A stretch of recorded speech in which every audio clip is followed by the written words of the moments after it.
Tá sofrendo de gastrite, tá com muita dor, não sabe o que é que tá acontecendo, tá comendo alguma coisa e aí quando você come já sente algum desconforto. Hoje eu estou recebendo aqui no estúdio a doutora Lisiane Rocha. Ela vai estar tirando nossas dúvidas sobre esse tema. Tudo bom, Lisiane? Tudo bom, Seja bem-vinda, maravilhosa. Obrigada pelo convite, viu? Obrigada a você, viu? Fique à vontade. Aqui. E olha, gente, vocês que estão em casa podem mandar as dúvidas de vocês através do nosso WhatsApp, no 981457570. Manda a partir de agora. Se você tiver alguma pergunta para fazer, manda pra gente, viu? E aí, minha amiga, vamos lá, fala um pouquinho pra gente. O que é a gastrite? Confunde com alguma outra coisa? Confunde, Marília. Primeiramente, bom dia a todos mais uma vez. É o que eu sempre falo. A queixa, o dia a dia do médico gastro é escutar essas coisas de desconforto, que nem você falou, na região aqui do estômago, né? A boca do estômago, como a gente costuma falar. Mas para a gente dizer que tem o diagnóstico de gastrite, ele é um diagnóstico que a gente vê através de imagem, ou seja, do exame de endoscopia digestiva, que é aquele tubo, né, que passa na boca e chega lá no estômago, para a gente tentar ver se o estômago está de fato inflamado. Então, todos esses desconfortos que as pessoas sentem de dor, de azia, que seria aquela dor no peito aqui, na verdade, seria um nome, né, bonito, dispepsia, que é o desconforto. Então, a gente tem na evidência, no exame, a foto tá lá, o estômago inflamado, aí isso é uma gastrite, que pode ser de milhares de causas, né? Tem gente que tem gastrite, tem gente que tem um refluxo, que também Exatamente, que é terrível. Será que todo mundo tem gastrite? Não, mas grande parte da população pode ter essa questão da dispepsia. Por quê? Porque é um desconforto que não é só em relação ao que a gente come, às vezes é efeito colateral de alguns remédios que a gente toma principalmente para dor, sem saber que tem anti-inflamatório, e isso desprotege o estômago de alguma forma. O próprio estresse, eu fico brincando, Marília, que romantizaram o órgão errado. O povo diz o coração está apaixonado, estômago e intestino. Quantas vezes você não já viu uma pessoa relatar que teve um estresse, teve uma raiva e sentiu um soco no estômago? Ou então se estressou, teve uma diarreia. Então, a gente tem muita terminação nervosa que é ligada aqui com a cabeça. Então, nossos sentimentos também, ansiedade, raiva, uma noite mal dormida, estresse por alguma outra coisa, isso pode estimular o próprio estômago a estar secretando mais ácido, né, gástrico, do que o necessário para a digestão. Todo mundo tem que produzir isso. Tem os casos de não produzir, mas aí são doenças raras. Por que é que o estômago da gente produz? Porque a gente tem que utilizar esse ácido de forma normal para poder fazer a digestão dos alimentos. Mas se isso tem alguma coisa, né, que não está funcionando direitinho e está fazendo com que o estômago produza mais ácido gástrico, né, que é a hipercloridria, ou que a gente está tendo alguma coisa que desproteja o estômago, a bactéria H. pylori, que se muito fala, o uso de medicamentos, ou o estresse, como eu falei, a alimentação também rica em coisas que podem inflamar o estômago, aí vão começar os sintomas de dor, que seria mais a gastrite, ou que nem você falou do refluxo, né? Aquela queimação no meio do peito, sensação de comida voltando e mais ou menos por aí. Pois é, existem pessoas que têm, tipo, eu tive H. pylori já, gente, acho que foi ano passado. E eu tratei já, mas eu não sei como é que tá, não fiz exame novamente de endoscopia, né?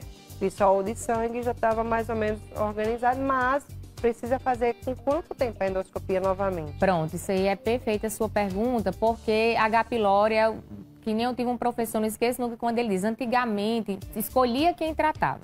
Hoje em dia, se você não quer tratar, não procura. Procurou, achou, trata. Porque o mínimo que essa danadinha faz é gastrite. A maioria das gastrites é igual uma ferida, um ferimento em pele. Se você tem uma ferida na pele lá, que você não tá botando uma rifocina, um metiolato, sarando, né? Se você bater ali de novo, vai fazer o quê? Inflamar mais e sangrar. Isso seria úlcera. H. pylori também está associada a mais de 90% das causas de úlceras no nosso estômago. E também até relatos de câncer. Então, o tratamento hoje em dia, você vai lembrar bem, né? Aquele coquetel, que é a base de antibióticos, o padrão que a gente usa é a base de amoxicilina, claritromicina, um prazol da vida, por pelo menos 2 semanas e depois você prolonga aí para tratar o estômago. Então, acabou o tratamento, é o que eu sempre falo. Você conta no mínimo, né, 1 mês após o final de tudo que você tomou, para a partir daí fazer um novo exame. E é bom falar que não necessariamente é só o exame de endoscopia, né? Pode ser feito também uma pesquisa do H. pylori nas fezes, que ele é bem específico também, ou até um teste respiratório para ver se tem H. pylori ou não. Aquele do sangue não serve muito para controlar. É verdade, você falou do coquetel, gente, é muita coisa que a gente toma, né? Muito Nossa, remédio. não vi a hora no dia de acabar. Gente, isso não acaba mais não. Muito remédio, muito mesmo. Agora, tem gente que compra qualquer remédio para... Tô com dor de estômago, vai ali e compra aquele remedinho que, né, todo mundo sabe. Mas nem sempre esse remédio é o remédio ideal para estar tomando para tratamento. Existe um remédio mais específico, né? Exatamente. Que depende muito da causa, do que você tem, de como tá, para poder tratar. Porque tem gente que, tô com dor de estômago, toma aquele remedinho que a gente... Omeprazol. Omeprazol. Pega esse omeprazol. Vai tudo certo. Não vai resolver. Tem outros que são melhores, né, doutora? Que realmente são mais eficientes. E eu até falo, que realmente é muito difícil eu tentar, né, Marília, eu falar para a pessoa tá com a dor e você esperar uma consulta para conseguir tomar um remédio. Mas a minha orientação é que, em vez de ir para a classe do prazol, porque ele demora uns 5 a 7 dias para começar a fazer o efeito dele habitual. Então é melhor que use, se fosse automedicar, aqueles antiácidos que a gente tem, né? A base de hidróxidos de alumínio, magnésio. Tem tantos no mercado, não vou citar nomes, né? Para não dar conflitos de interesse. Mas antiácidos que seriam mais de ação rápida e tem menos efeitos colaterais. Tipo assim, para gestante utilizar, para idoso utilizar, não tem tanto interação com outros remédios caso você utilize. Seria tipo a dipirona do estômago, até você investigar o que é aquele desconforto que você está sentindo. Porque pode ser uma gastrite, pode ser um refluxo, pode ser uma úlcera, pode ser outro diagnóstico e pode ser só essa dispepsia funcional, que seria a gastrite nervosa, que eu falei que também tem essa questão de você sentir muito estresse, né? E sentir essas coisas. Começar a sentir tudo. Começar a sentir as dores. É verdade. Eu tinha, né? Muita gastrite. Hoje em dia já diminuiu bastante, mas eu tenho muito refluxo. Isso. Então eu tenho bastante refluxo. E isso atrapalha muitas vezes a voz, muitas outras coisas, né? Isso. Então, assim, a questão do refluxo também, gente, é bem complicado e tem que ter um tratamento certinho. Tem. Né? Gastrite, até um dia uma pessoa me perguntou, doutora, gastrite tem cura? A maioria das vezes tem. Você descobre a causa, exemplo, o seu não era H. pylori, entende-se que tratou, resolveu. Agora, refluxo é uma coisa que eu digo, gente, não tem cura, tem controle. O ideal da pessoa que tem doença do refluxo, que só para explicar para o pessoal o que seria, né? É esse ácido do estômago voltando aqui para cima, acima do esôfago. Isso que você falou também foi super interessante da voz, porque às vezes ele vai até acima do esôfago e pega aqui as nossas cordas vocais. Aí a pessoa fica com rouquidão, às vezes com aquele pigarro toda hora. Exatamente. Tosse seca, que na época do Covid eu sofria, que ninguém podia tossir, que já tinha feito 10 mil exames de Covid e não melhorava com nada, já tinha ido no otorrino 10 mil vezes e era o bendito do refluxo. Aí a gente tem que tratar na crise.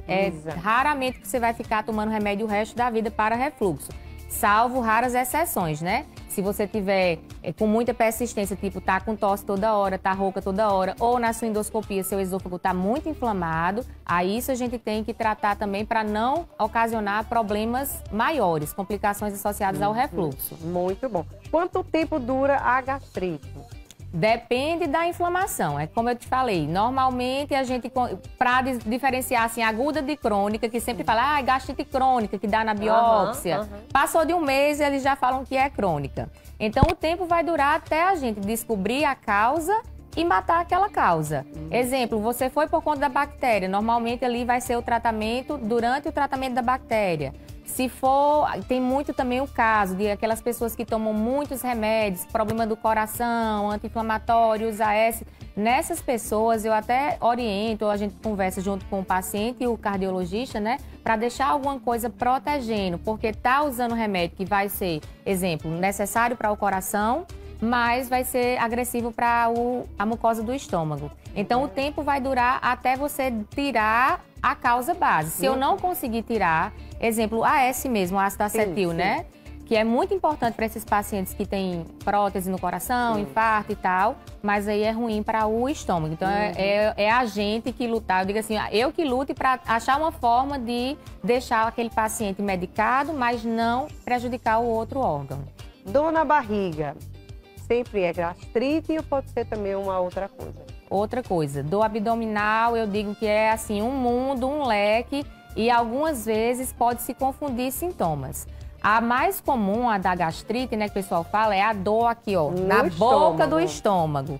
Mas às vezes tem pacientes, por exemplo, que tem pedra na vesícula, que não é aquela dor logo aqui, pode ser aquela dor de estômago também, se confunde muito, são órgãos próximos, né? Só que a pedra na vesícula, nos casos mais avançados, aí vem para aquele cantinho aqui que é quase do lado do apêndice, que a pessoa também fica até com medo.